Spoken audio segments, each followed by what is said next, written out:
Hi, I'm Joy Harris, a Florida home economist. In this video, I'm going to show you how to make a buttercream glaze. And there's actually two ways to flavor the glaze. Now you can start by flavoring it with vanilla extract and milk. That would be 1 tablespoon of vanilla extract and 1 tablespoon of milk, which I've already mixed the glaze up here. And then there's also a citrus glaze, and that's the one I'm going to show you how to do, but I want to show you a little tip for using the glaze. I put the vanilla glaze in a baggie and I just snip off the end. Now this is not really going to be piping it on, it's this glaze, so it's going to be very thin. But then you can add to cookies that I've already glazed, and if you want to put another layer on. That's the vanilla buttercream glaze. And I also have lemon buttercream glaze on the other cookies, but I'm going to show you how to do it using lime.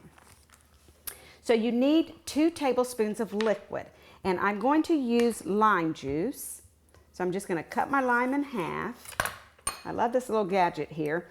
You would think to use it, you'd put the lime in like this, but no, you put the lime in and it turns it inside out, and then you just squeeze the juice into a container. Don't squeeze it directly into the dish you're working in, because you may end up with a lot of seeds in there and a lot of extra pulp as well. But 1 average size lime is going to give you about 2 tablespoons of juice. And that's how much liquid we need for this recipe. So I'm going to strain it into a mixing bowl. Now, I'm not making a lot of glaze because a little bit of glaze goes a long way because it is so thin. Now to this I'm going to add 1 tablespoon of butter at room temperature and 1 tablespoon of cream cheese, also at room temperature, and this helps it to blend together better. And using an electric mixer, starting out with low speed and then gradually increasing the speed until the butter, the cream cheese, and the citrus juice is all blended. Woo.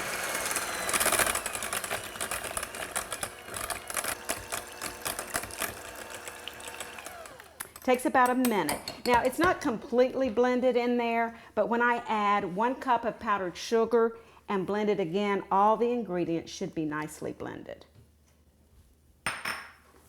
So I'm going to turn on the mixer again, starting with a low speed and then gradually increasing to a higher speed until it's all mixed together in one creamy glaze.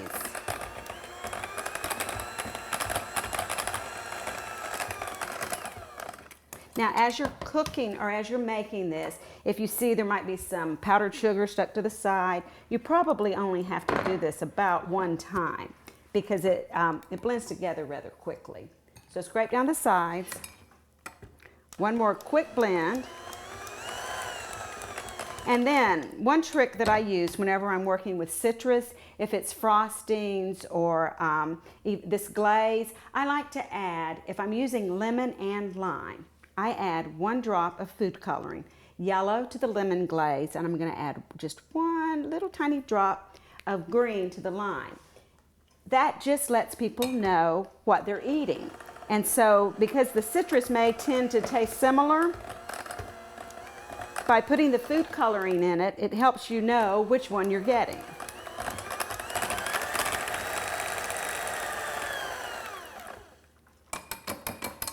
Now, and there you have the glaze. And you can see this is a very thin glaze, and that's why I like to put it into baggies. And then you can even store it in the freezer if you want to. You could store it in there for weeks. Then when you're ready to use it, you just snip off the end to glaze your cookies. Or you can use a spatula, and you can put a very thin glaze. This is gorgeous with just the little drop of the green food coloring in here. Gives you just enough on top of the cookie to let you know that there's a bite of lime in there. Or one other trick, you can take the cookie, dip it in the glaze, let most of it drip off, and there you have a buttercream glazed cookie. I'm Joy Harris, and that's how you make buttercream glaze. It's simple, it's easy, and it's delicious.